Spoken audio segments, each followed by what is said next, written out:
Ted and Arlene live in a quite typical southwestern Ontario town. It's a lovely historic community where it's not too difficult to know most of the people thereabouts. Arlene works for an insurance company in the city and is able to work from home 3 days a week. She likes that. The view out of her office window past the Carolinian woods looks over a vast expanse of cornfields and pastures. In every season, it soothes the soul. Ted works for the local utilities company and has for close to 25 years. He takes a lot of pleasure out of the fact that he and his team have kept communities in this region safe and secure when it comes to their energy needs. Nowadays, Ted mostly supervises, and he's always on the watch for not only the job details, but also the safety of his work team. As he gets closer to retirement, that's really important to him. Ted and Arlene have 2 daughters and 3 grandchildren, and having them nearby is a source of joy and comfort to them. Safe to say, they are a very happy family, full of love and caring for one another. Arlene's company mounts an annual gala around the holiday season in support of food in school for children. It's a good cause, and they're always glad to support the event. Ted remembers the meager times he had as a youngster and how hard his parents worked to try and put food on the table. He wouldn't wish that on any parent or child. The evening features a grand supper, a silent auction, and a little dancing too. It's an evening they always look forward to, and Ted particularly likes the fact that he can usually pop back to the food spread for seconds. This particular year, with considerable urging by Arlene and his daughter, and even the grandchildren got in on the act, Ted was encouraged to dress up like Santa. Well, if you know Ted, you know he's a bit of a string bean, and he's been called that more than once in his lifetime. Ted, in no uncertain terms, made it very clear that he was not going to stuff a pillow on his waist and waddle around emitting a flurry of ho-ho-hos. But he was willing to up the effort a bit. He agreed he would see if there was a tie or vest or some piece of apparel that might add a bit of zip to his wardrobe.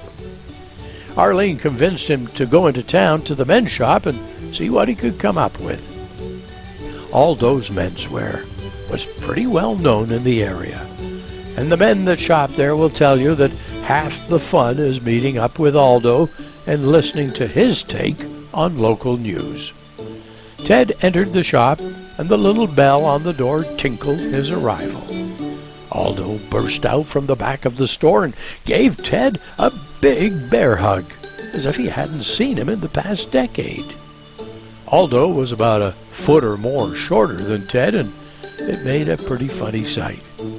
Without any prodding, Aldo launched into a far-ranging monologue about what was going on in town and what needed to be done to fix things. It wasn't until Aldo paused to take a deep breath that Ted was able to change the channel for Aldo. Ted laid out the story and told Aldo what he was charged with, and wondered if Aldo had a nice shirt or tie or a vest, something to spruce up the look. There was a long pause. Aldo stood back. He looked Ted up and down again. He wrinkled his brow and squinted at the tall, lanky man in front of him. After what felt like an overly long, pregnant pause, Aldo burst into a big smile, telling Ted that he would measure him up and he would look after Ted's predicament. And so he did. He measured Ted from stem to stern and assured him that he had the perfect answer to the family's entreaties.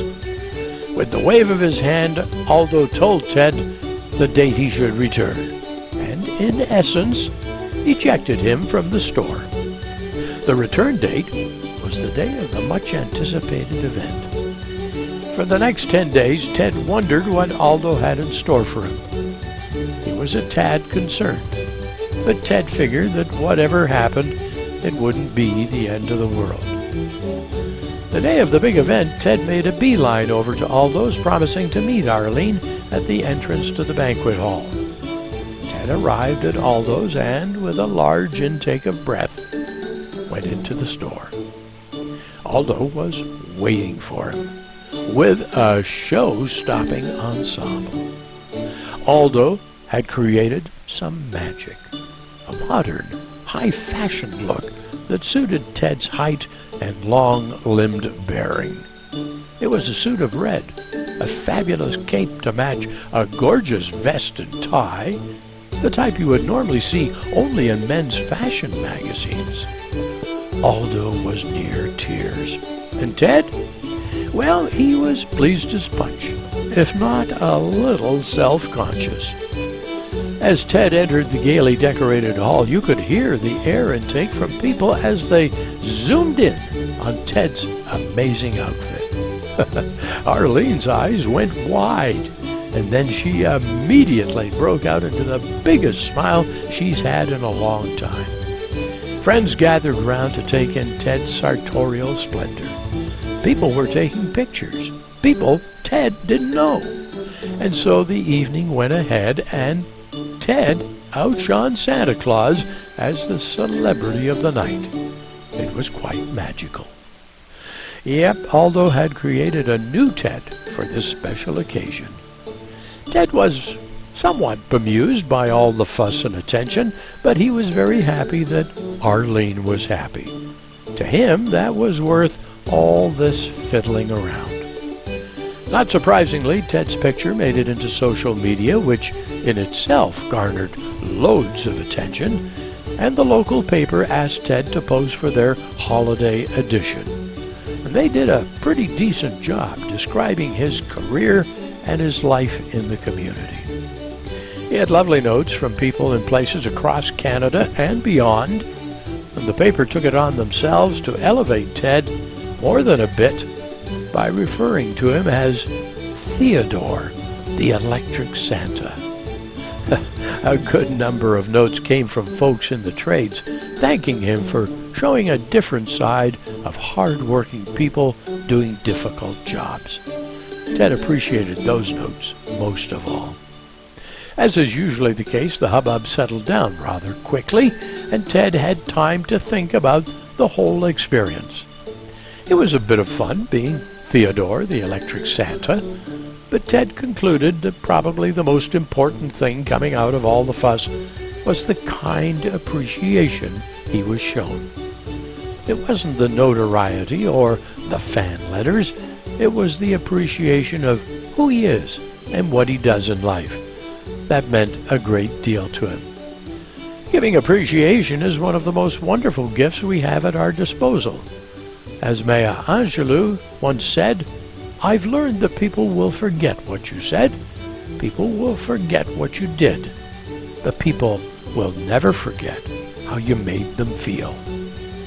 Arlene, with a smile and a twinkle in her eye, is thinking a little further down the road, wondering what Ted is going to do next year. She feels a little rush every time she thinks about Electric Santa. Ain't love grand?